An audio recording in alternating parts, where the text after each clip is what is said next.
this past weekend was, and we don't stream on the Purple app, even though we do stream on the Purple app. It was TwitchCon this past weekend. A lot of your favorite streamers finally popped out and showed them. And some of your sick fans to these streamers popped out and showed them as well. I'm not gonna play the video because apparently some channels have been getting clapped, and I don't want us to be a part of that. But I'm sure everybody has seen Imaru, the Twitch streamer, get assaulted by a man, right?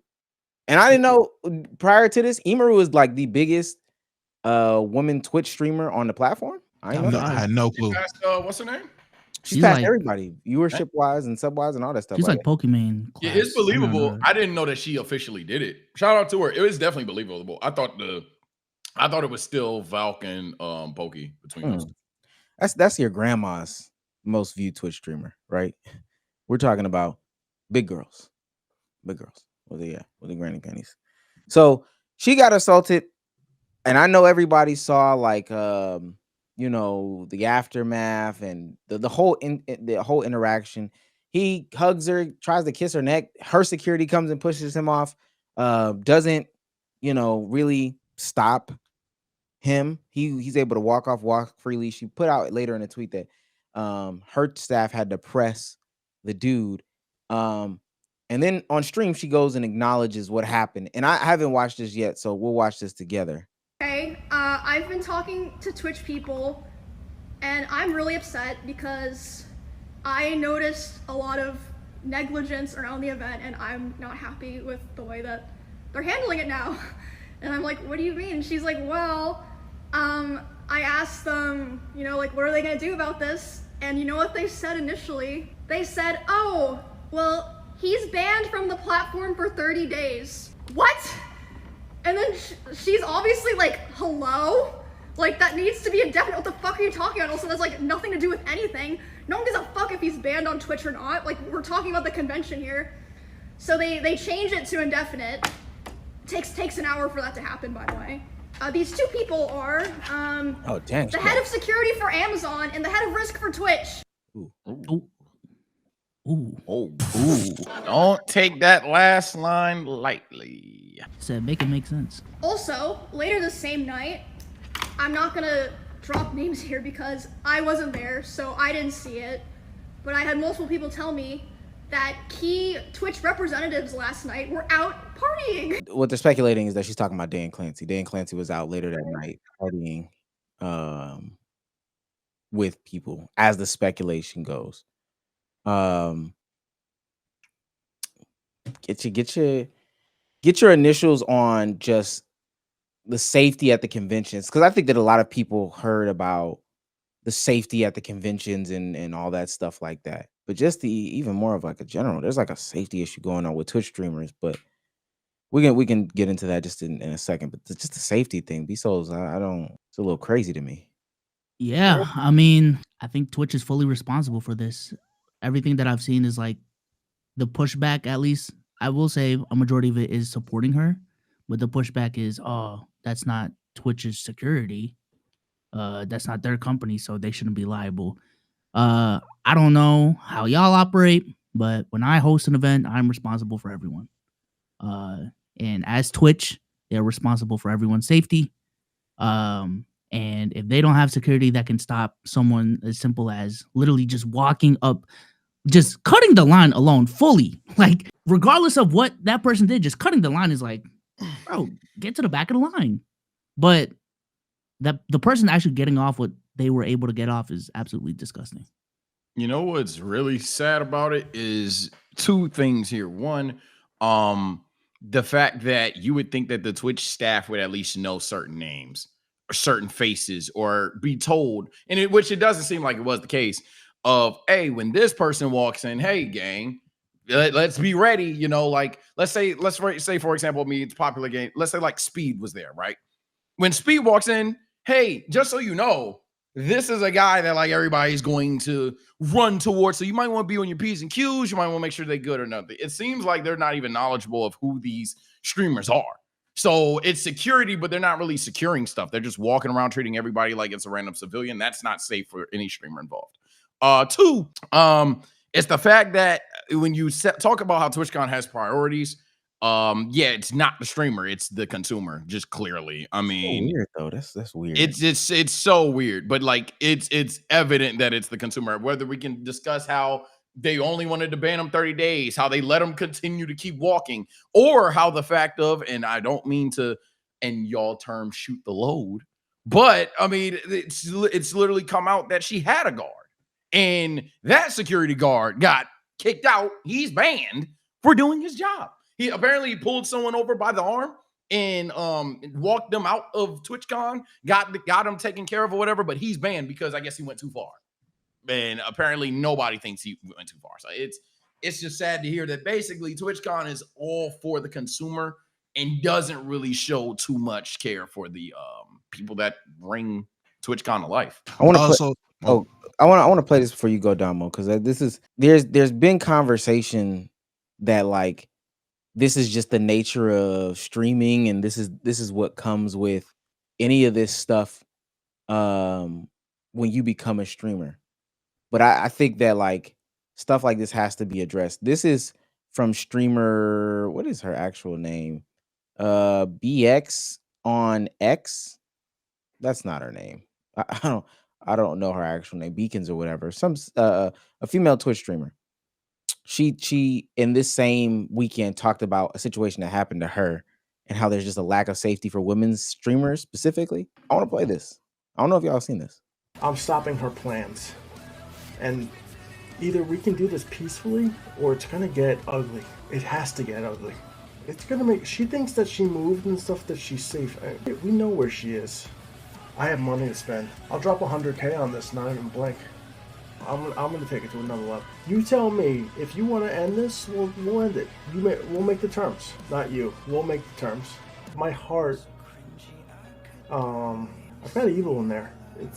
It's lingering. I don't know if it lingers. This is him talking What the about. fuck? I don't even know what I just saw. This is him saying his plans on going to 2022's TwitchCon and meeting this streamer and what he's gonna do to this streamer. That was 2022. Yeah, and Yeah, nothing was done. Oh, go ahead, Damo. You haven't spoken. My bad. I was just gonna say, I'm not gonna hold you. I've been on team put hands and feet on people because there needs to be a change. People are too comfortable doing weird stuff, crazy stuff at these conventions. I was the guy that said put hands and feet on people at DreamCon if they get too weird, and then the DDG situation happened. So I'm always pro these conventions in general with IRL streamers, people just being way too comfortable doing weirdo stuff, having weirdo behavior. That was disturbing to watch, though. Not gonna lie. I'm glad nothing happened because that was crazy. It didn't happen because she didn't go. Oh, okay. She reported it to TwitchCon. TwitchCon didn't respond. She just said, "I'm not going." And that's been the sentiment of a lot of the ladies. I don't know if y'all saw Senna at the situation, and this is kind of where it goes. Senna said to Emily and Imaru before this situation even happened, she was like, "Yeah, I just don't feel safe." Pokimane was like, "I just don't feel safe." But Senna had said she's not gonna go to TwitchCon. She's not gonna participate because she doesn't feel safe. But what happens is at these things is that if you don't go to the con, if you don't go and participate in any of these events or whatever the case may be, or specifically like the show, you can't do the meet and greet. If you don't do the meet and greet, you can't do the show. I don't know if people are aware of that specific thing. I'm gonna find a video real quick. But yeah, if you don't go to the meet and greet, you can't go to the show. If you don't go to the show, you can't go to the meet and greet. You can't, it's not a one or the other. And the meet and greets are where these like interactions where these fans are happening. I got the clip. Play this clip real quick. I can't, so I had to cancel my meet and greet because of the stuff. But in order to, I can't cancel my meet and greet and not cancel her show because of the fact that the reason I cancel my meet and greet is I don't want to be in the same place for 2 hours.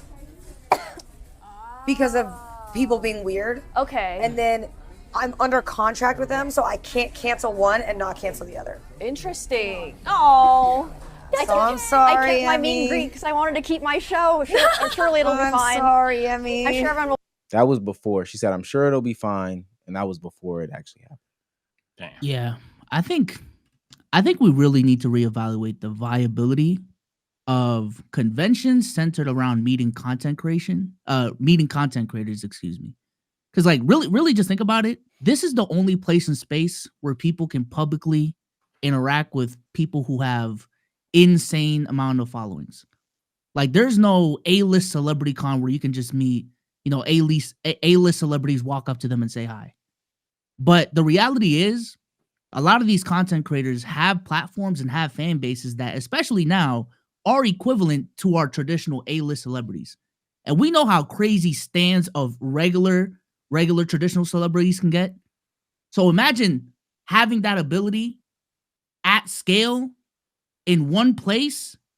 Like that can only go wrong. Imagine like, I don't know, Chris Brown, Drake, Nicki Minaj, all in one building, and their fans just being able to walk up and like go up to them. You know how crazy Honestly, that'd walk be? up and hug them. Yeah, Walk up and that hug too. them randomly if they really wanted to. Like really brush up and bump up on them, like randomly. Y'all know how it was a Dream Con. You're bumping shoulders with people 24/7, just dishing past them. Imagine that being just a place filled with the rap game. That's insane.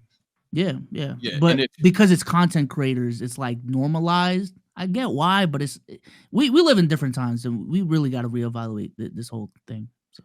And the crazy thing is, the content creators are like the only celebrities per se that want to really have this urge globally to see the fans or whatever. Like rappers, yeah, I guess you get that interaction at a concert. Artists, you get that interaction maybe at an art show once or twice per se. Actors, you get that at maybe a movie premiere.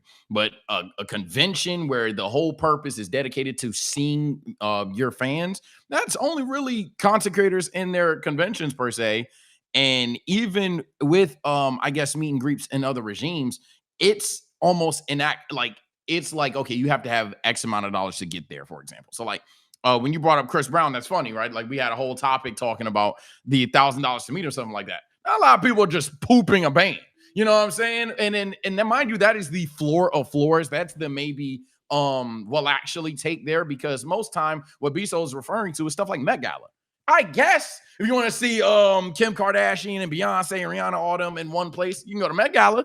You got Met Gala money. you got Also, it's invite only. Yeah, it's invite only, all that other stuff. BET Awards, same thing like that. If you got the bread for it, I guess, but it's not obviously not even remotely the same thing. And then the security, I think, again, just values who is there and furthermore knows who is coming in the building. I really want to harp home to take that. I feel like this could even potentially go well one day if security was on P's and Q's of who these streamers are. You can't stop everyone coming through being a dickhead with the IRL camera, sure, but there are certain names that should not be not being instantaneously and immediately watched. I know I said I would even say because someone said in chat, it depends on their fans. To be honest, I actually disagree. Well, don't shoot that one yet. Don't shoot that one yet. Okay, That's one of the next ones. I do want to show y'all. This is Neon popping out for his meet and greet, and just how it's kind of set up. People, why they scream my name? Hold on. Where do I go? All right, this is where he sits. This is it. On the front of this, it's gonna say Neon. Those ropes right there are people waiting for him to come, and this is the amount of security that's there. I think this guy right here in this jersey, he might be a security guard. Where do I go? Is this mine? Oh, there's a line. What the hell? That's it. This is it. This is the line. This is. Damn! Hi guys. All right. Do I just sit down? All right. Yo. So I take it back. These people in the yellow shirts, these are security guards. Oh, I'm your person, so you got a lot of fans out there. So that's crazy. I didn't even promote it. People. That's it. Now I want to ask y'all. Neon is relatively a big name. He's with Gil right now. He's streaming to like 30,000 people. How much security was there? I saw a guy Neon's height, and I'm not a height guy. Some people's hands work, but there was one guy Neon's height there. Didn't look like he had much on him. Horde F tier. Yeah, this is for $1 million asset. Yeah, whoever Neon's worth. F tier. What the fuck was that? I wonder if this is why like Kai didn't go, because like, and this isn't like I want to be clear. There is a heightened level when it becomes a gender thing. I think what that guy said was outrageous, and I think he said it specifically to a woman. But like Rage had concerns. Max had concerns. Max had like 15 dudes by himself. agent had people run up to him and say some outrageous ass shit. Nah, we got to do something different in 25. We got to do something different. Absolutely. I do want to play, Dan Clancy, Twitch CEO. This situation happened. All these situations happening. Dan Clancy has comments on it in an interview.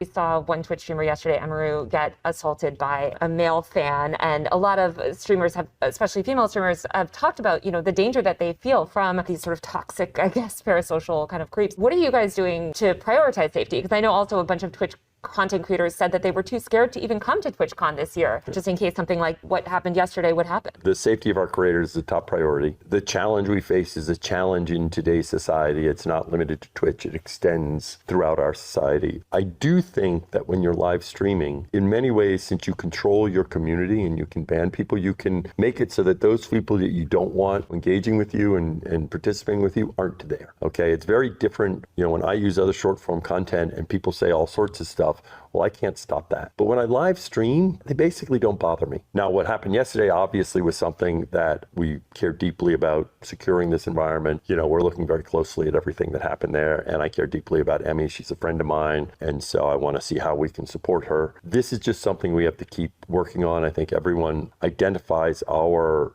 tools in terms of trust and safety as the leaders in the industry about helping creators, but that means there's always more work to be done because that's the world we live in now. Demi had posted earlier today that I guess this fan was allowed to cross multiple barriers at TwitchCon. Why should streamers trust Twitch to keep them safe at TwitchCon? Because I feel like simultaneously this has been such a secure event to the point that even journalists have had struggled. It is very secure, but here's this man that just walks up and is somehow able to bypass all these things. So why should they trust the platform when slip-ups or, issues like this have happened? Well, I mean, as you know, I think you toured some of what we do in terms of security. The reality is, even as you do a lot in terms of security in today's world, there are challenges that can present themselves, especially when someone is putting themselves out there, right? And so, we try to work very closely with each creator about what they want to do and what works for them, right? So I don't want to get into any, specifics or details, but part of that is working with creators and,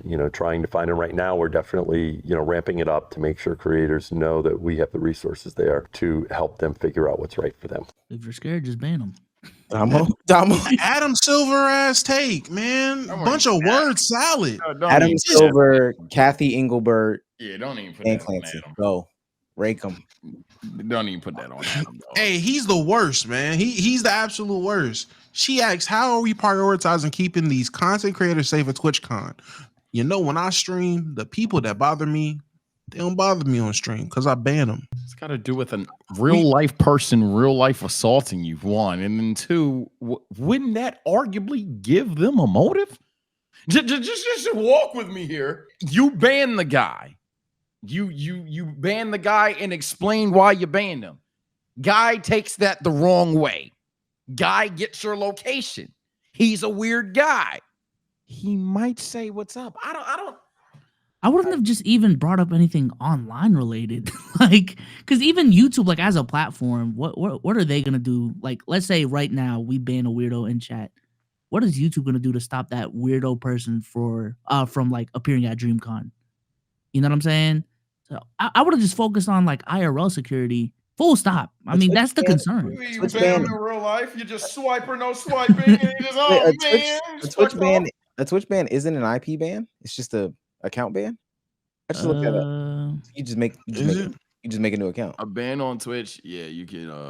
I think there are IP bans, but you can make another account. I don't know if the ban from Twitch is different though. Yeah. Even if that's the case, what's gonna happen? They gonna pull up the TwitchCon and got to give a Twitch name to see if you're banned on Twitch from a creator to see if you can get access. Nothing's happening. We're talking about the real life event, something that just happened. If she would have banned him on Twitch, he wouldn't have been allowed in. Apparently, if I remember correctly, that's what they did to the dude who actually assaulted Emery. They're like, "What's his Twitch name? What's his Twitch name? We're gonna ban him right now." Like she said, oh, they told me he's banned for 30 days on Twitch. 30 days on Twitch? Is he banned from here? Wait, did you get him? You got his Twitch name? Don't worry, he can't watch you. He can't watch you anymore. He can't watch your content no more. Or actually, you're safe. Talk in it. Healed. On top of that, dog, you understand, and this is a micro point here, but you understand, like, streamers been banned indefinitely for less, right? Like we do know that. Someone may just like walk out the shower into your room. Oh shit, hey chat, you weren't supposed to see that. Nope, you're banned indefinitely. Nudity. But this guy just get the full blown assault somebody. Well, I will say, if real quick, if they're the leader of safety, we got a lot of work to do. Because you know what's crazy? You know what's crazy? I don't even think he's fully in the live streaming space. They are the world leader, but that says a lot about the space that we're in. That Twitch is the world leader of trust and safety.